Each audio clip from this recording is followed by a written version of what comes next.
Hello and welcome to light of law मेरे सारे BEd versus BTC के साथियों। इससे पहले कि मैं बीएड के पक्ष की वो बातें बताऊं जो ऑनरेबल सुप्रीम कोर्ट के सामने उसके अगेंस्ट में जाकर के फैसला देने में जो कठिनाई आएंगी जिन चीज़ों से, चाहे वो यूनिवर्सल जस्टिस सिस्टम हो, हाँ वही सिस्टम जिसके बारे में आप लोगों ने सुना होगा, फिल्मों में देखा होगा कि 100 गुनहगार छूट जाएं तो छूट जाएं, एक निर्दोष नहीं छूटना चाहिए। तो ये एक यूनिवर्सल जस्टिस सिस्टम है जिसमें जजमेंट लिखते वक्त ऑनरेबल सुप्रीम कोर्ट इस बात का विशेष ध्यान रखता है। इन सारे चैनलों पे चाहे बाकी और भी बहुत सारी चीज़ें हैं जिसमें कि काफ़ी डिफिकल्ट है सुप्रीम कोर्ट को बीएड को बाहर करने के पक्ष में एक डिसीजन बनाना। तो वो सारे पहलुओं पे मैं बात करूं उससे पहले तो मैं आप सभी का बड़ा शुक्रगुजार हूं, और वो इसलिए हूं कि मैं बहुत प्रसन्न हूं कि आप लोगों ने इतना सराहा मेरे काम को और इतना मोटिवेट किया, इंक्रीज किया और इतने अच्छे अच्छे सुझाव दिए कि लॉ के बारे में ऐसी ऐसी बातें बताई जो मुझे यकीन नहीं था कि आप लोगों की तरफ से ऐसे भी कमेंट्स आएंगे और इतना मतलब योग्य। और साथ ही आप लोगों के अंदर जो लीगल अवेयरनेस मैंने देखी है, जो आप लोग लीगली इतने ज़्यादा अवेयर हैं, ये देख के बड़ा प्रसन्नता हुई कि चलिए आज भी आप लोगों के अंदर लॉ जानने की और लॉ को समझने की और लॉ के बारे में इतना अच्छा ज्ञान आप लोगों के पास है। तो ये देख के बड़ा अच्छा लगा और आप लोगों ने जो सराहा मेरे काम को, उसके लिए मैं आप सभी का धन्यवाद हाथ जोड़ के करता हूं, क्योंकि मुझे भी बहुत अच्छा लगा। मुझे आज ये एक्सेप्ट करने में कोई दिक्कत नहीं है कि मुझे यकीन नहीं था कि इतना अच्छा और इतना लीगली अवेयरनेस आप लोगों के अंदर होगी और इतना लीगल टेम्परामेंट के साथ आप लोग सुनेंगे और चीज़ों को समझेंगे और उसमें अपने राय भी देंगे।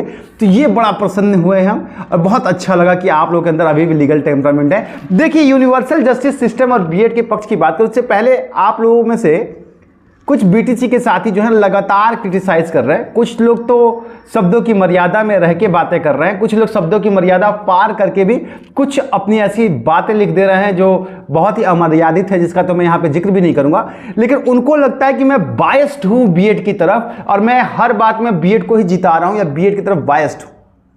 तो देखिए, ये आपका कहना है, लेकिन मेरी प्रॉब्लम यह है कि बीएड के साथ जो हो रहा है वो एक्चुअल में गलत हो रहा है।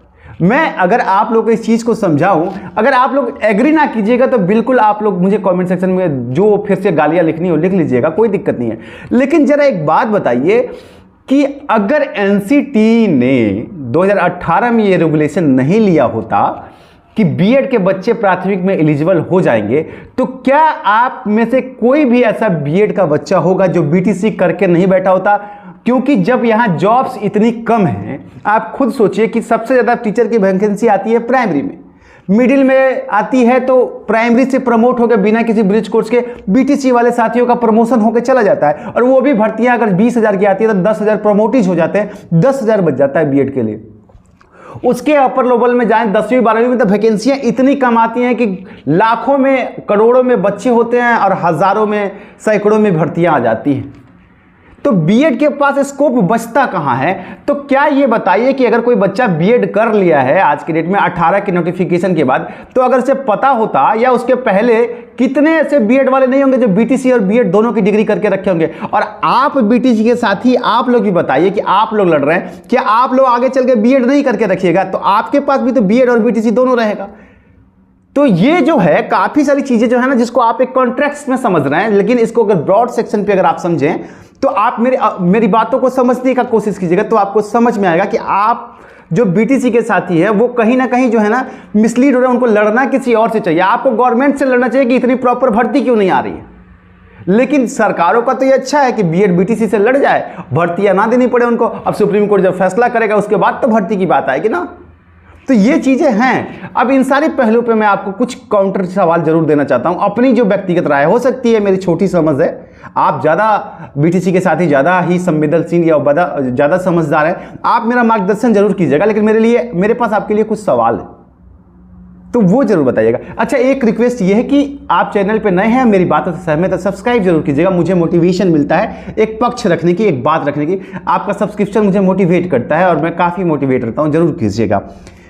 एक बात बताइए, अगर बीटीसी के पास ये एनसीटी ने एक गाइडलाइन दे दी होती कि बीटीसी के शिक्षक जो हैं वो प्राथमिक के बाद 6 to 8 के लिए भी एलिजिबल होंगे और 10वीं से 12वीं तक के लिए एलिजिबल होंगे, ऐसा एक नोटिफिकेशन अगर दे देता एनसीटी, तो बीटीसी के कितने ऐसे बच्चे हैं, ईमानदारी से अपने दिल पे हाथ रखिए, कि वो बाद में बीएड करते?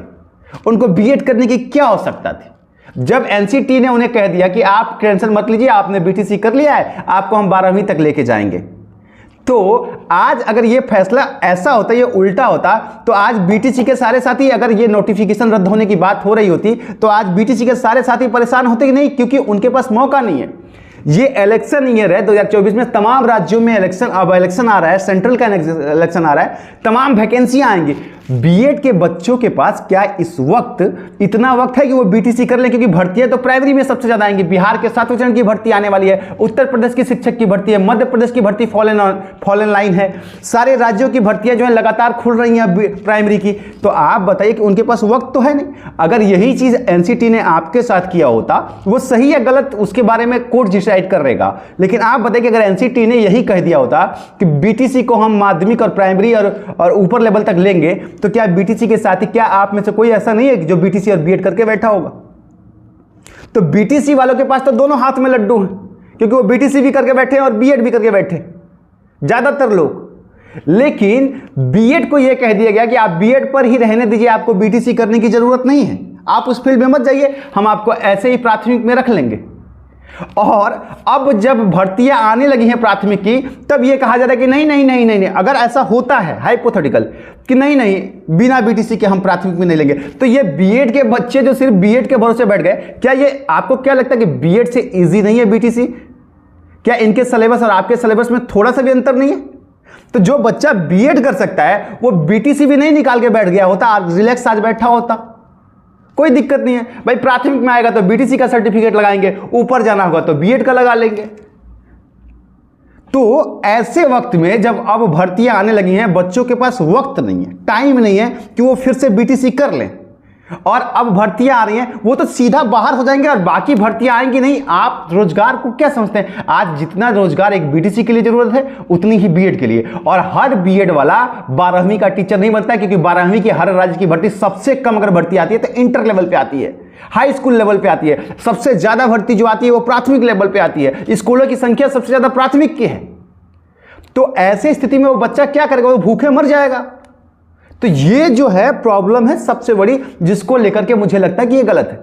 क्योंकि मैं ये नहीं मान सकता कि अगर बीटीसी को कह दिया जाता कि बीटीसी जो है 12वीं तक एलिजिबल है, तो कोई भी बीटीसी का साथी बीएड करने की सोचता, क्योंकि वो एलिजिबल है तो उसको क्या जरूरत है फिर और पढ़ने की।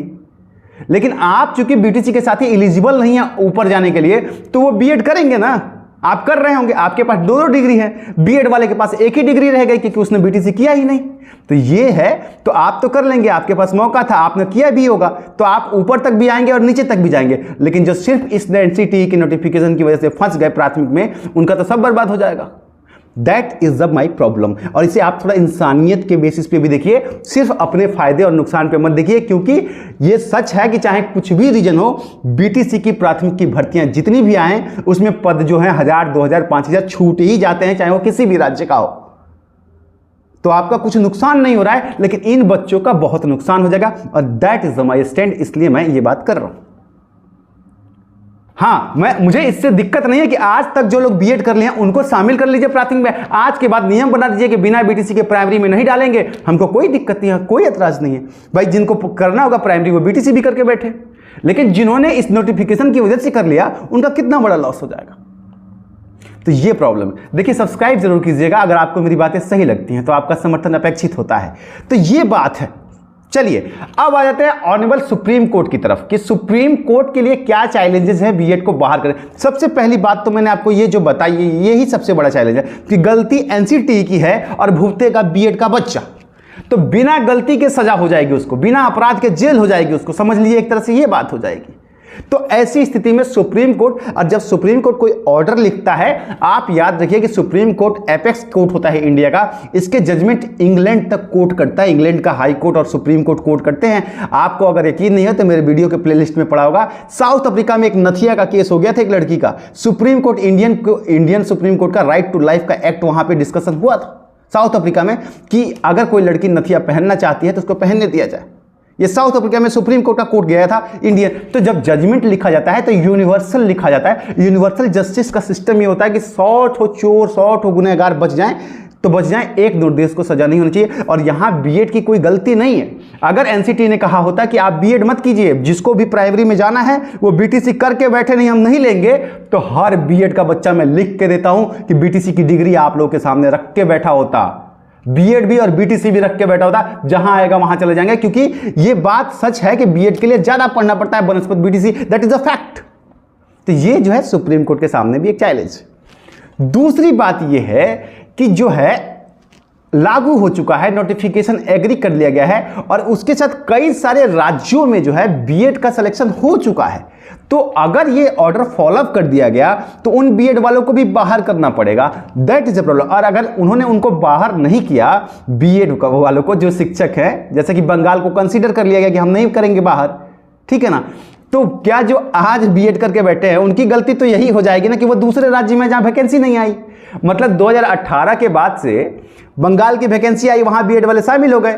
2018 के बाद से 2020 के बाद से मान लीजिए कि नोटिफिकेशन के बाद से उत्तर प्रदेश में भर्ती नहीं आई, तो वहां के बीएड वाले बैठ गए। तो जिनको मौका मिल गया, जिनकी भर्ती आ गई, तो राज्य की गलती की सजा बीएड को मिलेगी। Got my point? Got my? हालांकि ये बात सही है कि सुप्रीम कोर्ट का फैसला लेना है, वो बाहर करेगा या अंदर करेगा, हम लोग जज नहीं है, लेकिन जो पॉइंट मैं पब्लिकली रखना चाहता हूं वो ये है कि यू गॉट माई पॉइंट, कि बंगाल में भर्ती आ गई तो बीएड वाले घुस गए, बीएड वालों का सिलेक्शन हो गया, और उत्तर प्रदेश में भर्ती नहीं आई, मध्य प्रदेश में अब आने वाली है, बिहार में अब आने वाली है, तो अब बीएड बाहर हो जाए। तो मतलब एक ही रूल के ऊपर एक जगह बीएड नौकरी करेगा और एक ही रूल के ऊपर एक जगह बीएड को शामिल नहीं किया जाएगा। That is the point, that is the point question on the supreme court. और जरूरत पड़ेगी तो इसको लेकर के कोई ना कोई रिव्यू में चला जाएगा कि हम भी तो वही पढ़ाई करके रखे, उसी नोटिफिकेशन के भरोसे हम बैठे हैं, तो हमको मौका क्यों नहीं दिया गया। Got my point? अब आप इस चीज को तो बहुत अच्छे से समझ। तो ये दूसरी प्रॉब्लम हो गई। और तीसरी प्रॉब्लम ये है कि जब एनसीटी ने सारे राज्यों में मीटिंग करके 2016 से ही सब कुछ करके उसके डॉक्यूमेंट्स रखे हैं, रख दिए हैं सामने, और 19 राज्यों में बीएड आज तक कार्यरत है और सबसे अच्छे पूरे। अच्छा एक बात बताइए आप लोग, सारे देश की सबसे अच्छा एजुकेशन जो है वो तमिलनाडु और केरला का है या नहीं है?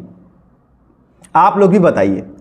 और वहां पर अगर वो सबसे पूरे देश का सबसे अच्छा एजुकेशन सिस्टम जो है तमिलनाडु और केरला का है, और वहां पे बीएड एलिजिबल है प्राथमिक में पिछले कई सालों से, और वहां की क्वालिफिकेशन का लेवल देखिए तो सबसे बेहतर है, तो किस बेस पर आप ये कहेंगे कि BEd is not eligible for primary education?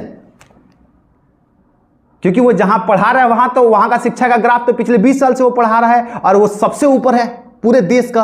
तो ये सारी चीजों को अगर देखा जाए तो ऑनरेबल सुप्रीम कोर्ट को किसी भी तरीके से इतना आसान नहीं होगा कि वो बीएड को सीधा सीधा बाहर का रास्ता दिखा दे। या तो इसमें कुछ एक्सेप्शंस लग सकते हैं, ये मेरा, हालांकि मैं ऑनरेबल कोर्ट का सम्मान करता हूं, जो भी उनका जजमेंट आएगा वो बाहर कर सकते हैं, वो उनका अपना विवेक है, हम कोई जज तो है नहीं, लेकिन ये हमारा पॉइंट ऑफ व्यू है कि ऑनरेबल कोर्ट इस चीज को कंसीडर जरूर करेगा। और बाद में यूनियन का पत्र जब जाएगा, क्योंकि यूनियन से उन्होंने सबमिशन मांगा है, ये बात फैक्ट है ना, अगर उनको लगता कि यूनियन की राय नहीं लेनी चाहिए इसमें तो कह ही देते, लेकिन ऑनरेबल कोर्ट ने कहा कि union have to file his submission before Friday, तो शुक्रवार के पहले यूनियन को भी अपना सबमिशन लेना है। तो केंद्र की राय भी जो है ऑनरेबल कोर्ट जानना चाहती है इस मामले में कि वो क्या कहना चाहते हैं। तो अगर ऑनरेबल कोर्ट केंद्र से कहती है, केंद्र जो है एनसीटी से कहा है, तो ये सिंपल सी बात है कि केंद्र जो है बीएड की अनुसूची करेगा।